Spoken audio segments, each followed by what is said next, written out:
So, Skye, thank you so much for joining us here today. We wanted to talk a little bit about what you did at the Casa Carrillo Cigar Factory.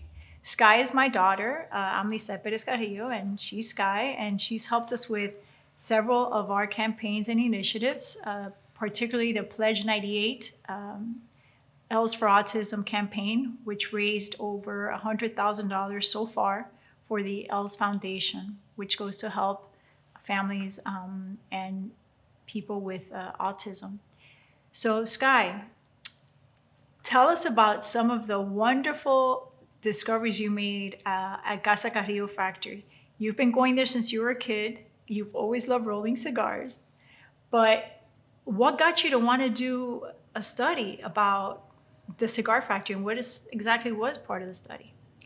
Well, the reason that I wanted to do the study is because my school has this program where they give grants for different research opportunities and different ideas that the students have. And so I was sitting in an assembly for one of the research projects from the year before, and I just thought about how um, factory life and the life of the rollers must just be so drastically different from our lives, but at the same time we all have similar like work ethic and thoughts around work. And so I wanted to dive deeper into what it meant to them, because at first I thought that their work would be pretty monotonous, and I related that to school because we just do the same thing every day basically.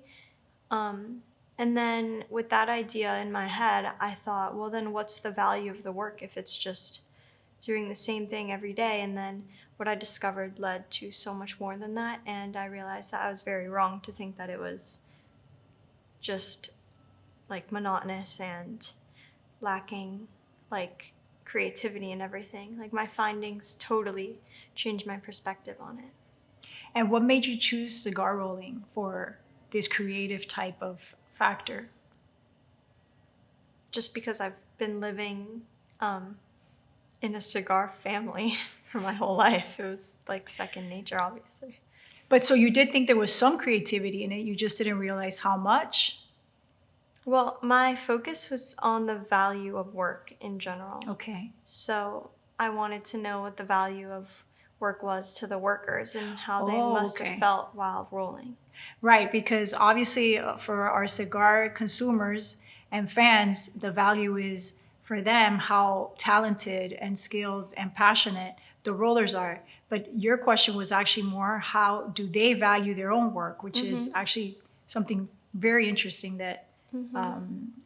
I had never really thought of much before. Had other people looked into cigar rolling and the value of what that work means to them before you, or was this something you developed from maybe other fields?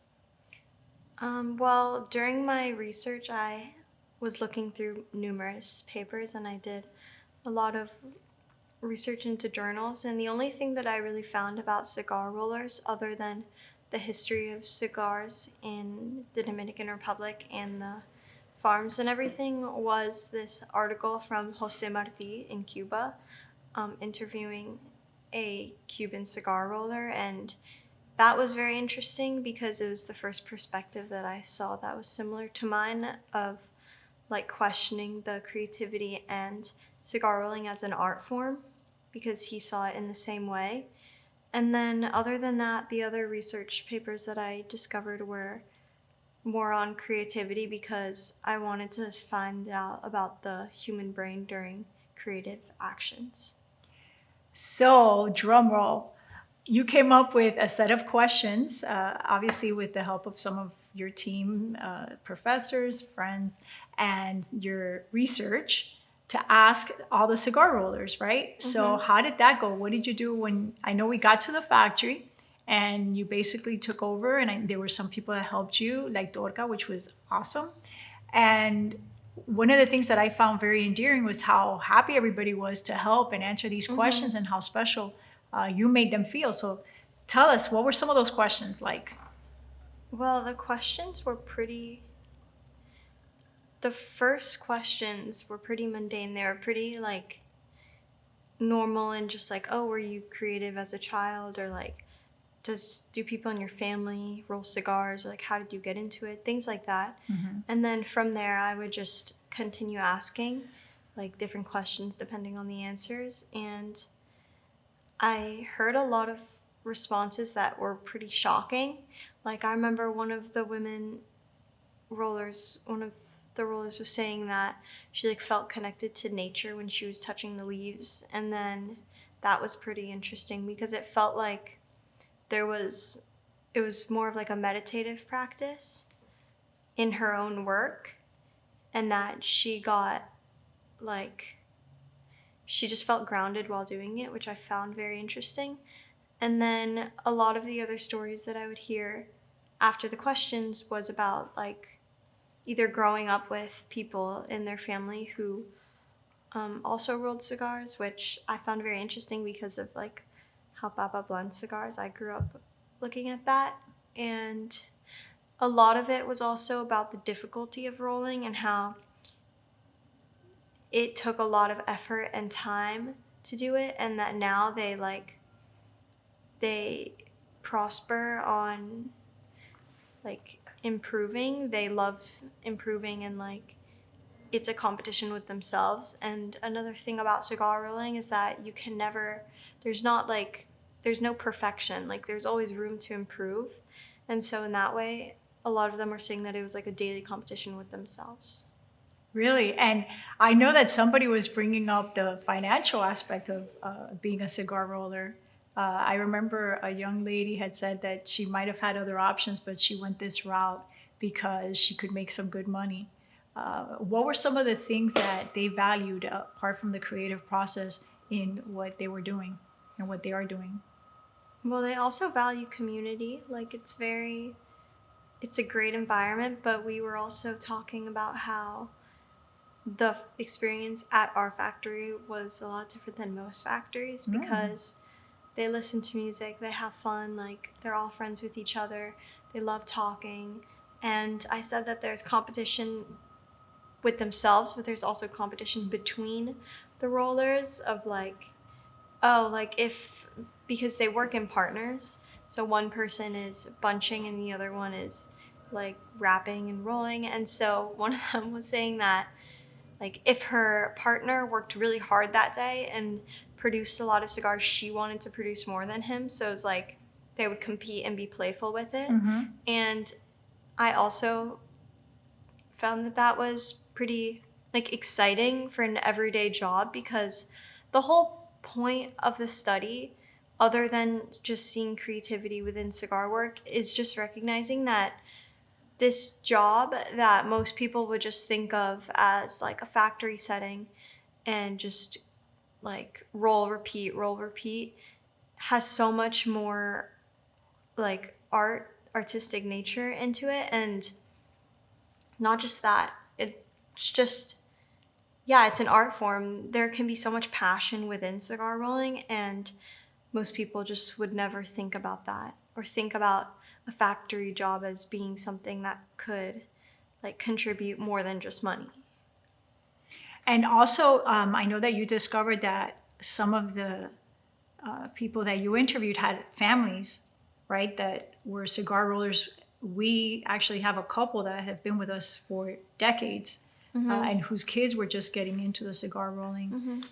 Can you tell us a little bit about that? How family, I guess, connections lead some people to go roll cigars, learn how to roll cigars? Yeah, well, what was also interesting about it was that a few of the people that I spoke to didn't realize that part of the reason that they were in the cigar world was because of their family. Because I would ask like, oh, is anybody in your family in the cigar business? And they were like, no. But then they would think about it and name every single person in their family.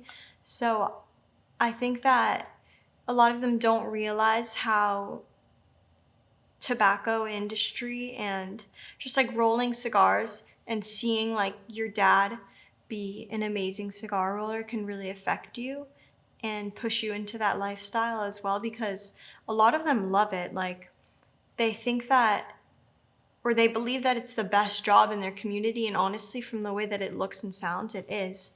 Like they have so much fun, there's no bounds to what they can make, and it's also just, it's like painting to me, I would say.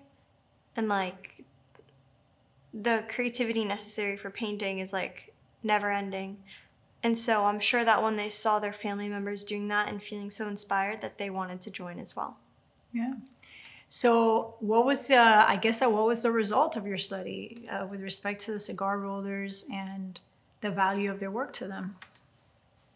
Well, the whole point of the study, like the question that I was given by my school was to look into what makes us human. And so that was like the general question, right? So I found that when you work in a creative setting, and cigar rolling is unique in that you're working in a creative setting for however long the workday is. Like for an 8-hour workday, you're working creatively for 8 hours. And that's like very unique to a job. But I think it's because of the certain environment and like the amount of creativity necessary, because you have your job laid out in front of you. Like your job is to create a cigar. But at the end of the day, like there's many different ways to do that, and there's many ways to improve doing it and get faster and everything. So I found that within that unique like job, um, they felt fulfilled because of the combination of factors that were going into the creativity, such as passion, family, money, even the music and community were all contributing to like a happy life, and that we should introduce a lot of those factors into our own work. So I also wrote about how within our own schoolwork, because I wrote this from a grant for my school, we should try and introduce different factors that the cigar rollers use, like maybe using music or like a certain incentive, like they have money, obviously. We can create our own incentives from schoolwork, and just to include as much creativity and passion into your work as possible so that it can mean a lot to you. And I guess my final question is, you're headed for the factory very soon to go roll cigars. What do you like about rolling cigars? Because of all the family members, you're the one that enjoys it the most. Well, I think that you were just trying to give me credit because my brother has never even tried to roll a Okay. cigar. He did try. And He did enjoy it. No, I'm telling you for real. Like I know I how to don't- roll a cigar, but the passion that you put into it, I just think because it's a challenge, and it's like it's very artistic, and I enjoy the fact that I'm bad at it and I need to get better. And I like the idea of creating something that can be perfect and like working my way towards perfection. I enjoy that. you got a little bit of your grandpa in you with that perfect goal. My dad is a perfectionist, and I think that that's part of the. I guess that's part of the reason he is a master blender, one of the few master blenders left. And Skye is being modest because she rolls some really nice looking cigars, and I've tried them myself, and I think they're pretty good. We're actually headed over there to create a cigar that women might, lean more towards or appeal to women. And we're going to start our own research as to what that cigar means. Obviously, Skye still doesn't smoke, but she does know how to roll a cigar. Anyway, thank you so much for joining and for letting us know about this wonderful study you did. It was something that I think all of us were so happy about, and I think it was just very meaningful overall. Thank you.